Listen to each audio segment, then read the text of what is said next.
تھم یہ ہے کہ قرآن اپنے اصلی شکل میں حرفاً لفظاً وہی ہے جو خدا نے نازل فرمایا، جو رسول اللہ صلی اللہ علیہ وسلم نے امت کو دیا۔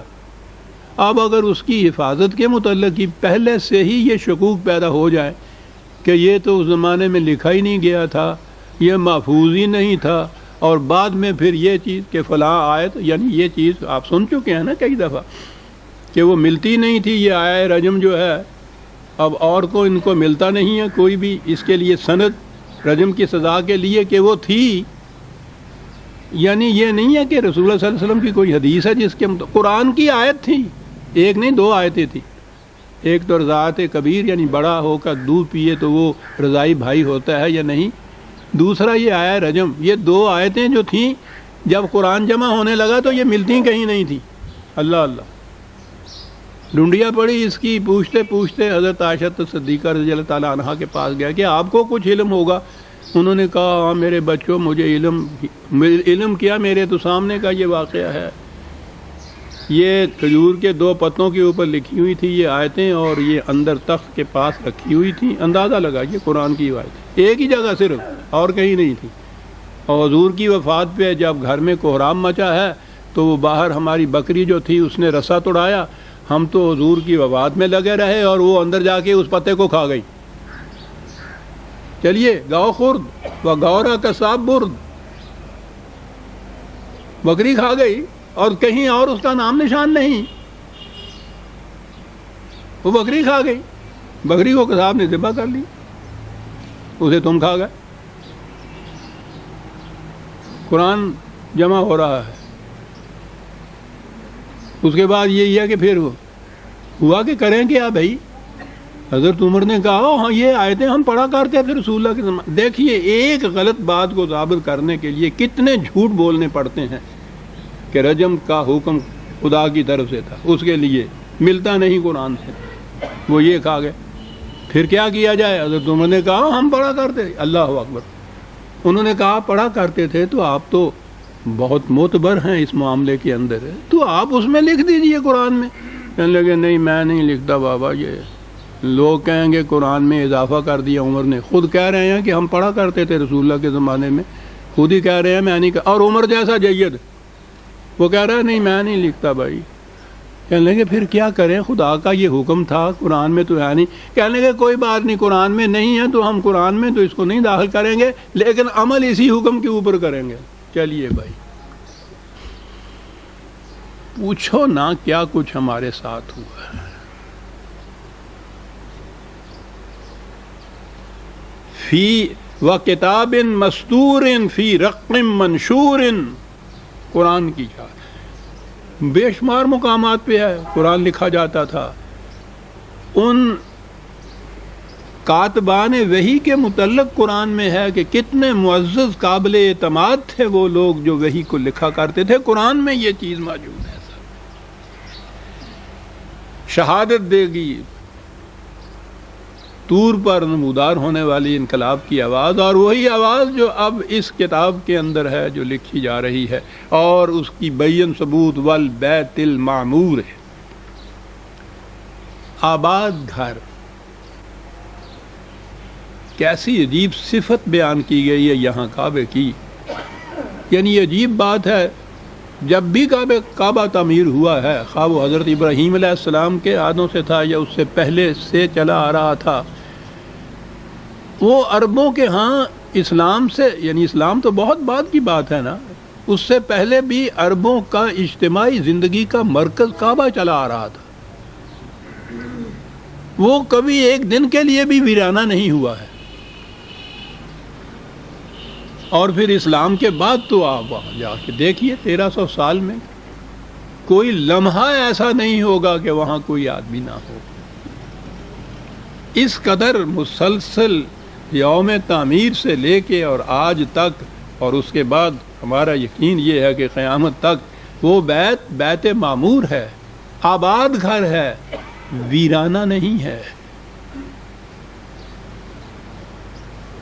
تو اسے قرآن کریم نے بیت معمور کہا ہے، کہا یہ سب چیزیں اس حقیقت کی شہادت دے رہی ہیں جو آگے ہم بیان کر رہے ہیں۔ یہ سارا کچھ کیا تھا؟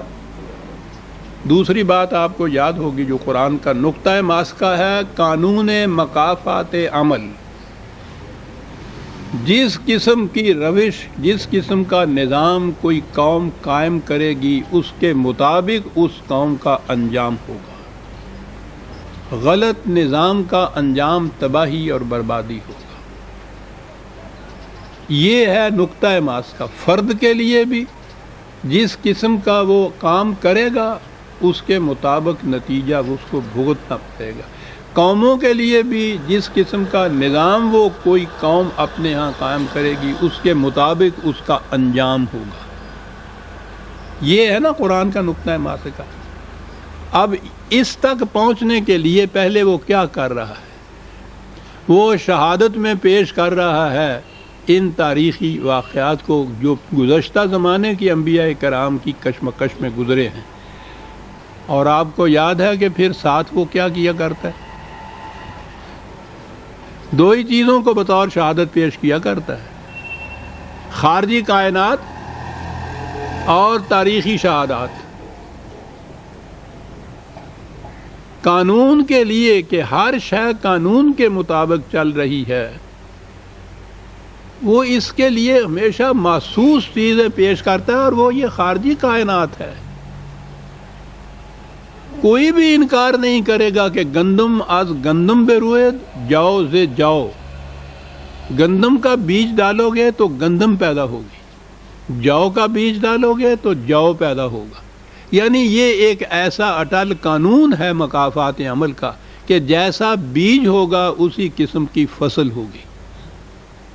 اس لیے قرآن جہاں بھی تاریخی شواہد پیش کرتا ہے فوراً ساتھ فطرت کے قوانین اور فطرت کے محسوس شواہد جسے آپ کہہ لیجئے انہیں پیش کرتا ہے. تین چیزیں تو پیش کی اس نے: طور کو پیش کیا، قرآن کو پیش کیا، بیت معمور کو پیش کیا، اور اس کے بعد والسقف المرفوع والبحر المسجور. فوراً آ گیا خارجی کائنات پہ. اور یہ فضا کی پہنائیاں اور ان میں مصروف گردش اتنے اتنے عظیم الجثہ کرے،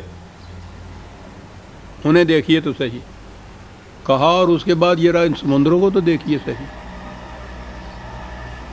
اس قدر طوفان آمیز تلاطم انگیز پانی سے بھرے ہوئے اور ایک کے ساتھ دوسرے ملے ہوئے پورے کے پورے. کہا دیکھتے ہو کہ یہ کس طرح قانون کی زنجیروں میں جکڑے ہوئے ہیں. سوئی ان میں ڈالیے تو وہ تہ تک چلی جاتی ہے. قانون کے مطابق لوہے کا جہاز بنائیے اتنا بڑا جس میں لاکھوں من بوجھ لاد دیجئے، قانون کے مطابق اس کو بنائیے. اسی سمندر میں دیکھیے وہ پانی کس طرح اپنی چھاتی پہ لیے جاتا ہے اس جہاز کو. دیکھ رہے ہیں آپ قانون کی کار فرمائی. تو دونوں شہادتیں پیش کرنے کے بعد کیا کہا؟ کس بات کے لیے شہادتیں پیش کی جا رہی ہیں کہ اِنَّ عَذَابَ رَبِّكَ لَوَاقِعٌ. یہ جو تباہی بتائی جا رہی ہے کہ تمہاری روش یہ غلط ہے، اس کا نتیجہ تباہی ہوگا، یہ ہو کر رہے گا. یہ سب چیزیں اس کی شہادت دیتی ہیں کہ ایسا ہو کر رہے گا. آپ غور کیجیے عزیزان من، ان آیات کے معنی کیا ہو گئے، ان کی تفسیر کیا ہو گئی. واقعہ ہو کر رہے گا. ما لہ من دافع، کوئی روک نہیں سکے گا اس کو، کوئی قوت اسے روک نہیں سکے گی. آ کر رہے گی یہ تباہی. اس تباہی میں ہوگا گیا. اب پھر آگے ایک اور بات آ رہی ہے: یوم تمور السماء مورا وتسیر الجبال سیرا. یہاں پھر وہی ترجمے آپ دیکھیں گے آپ کہ جس دن آسمان کرب انگیز جنبش میں ہوگا، ہل جائے گا، پھٹ جائیں گے یہ کرے، اور یہ پہاڑ اپنی اپنی جگہ سے ہل کر ریزہ ریزہ ہو جائیں گے. اس دن یہ ہوگا. بات تو یہ کہہ رہا تھا، انسانوں کو بتا رہا تھا کہ تمہارا غلط نظام کیا کرے گا.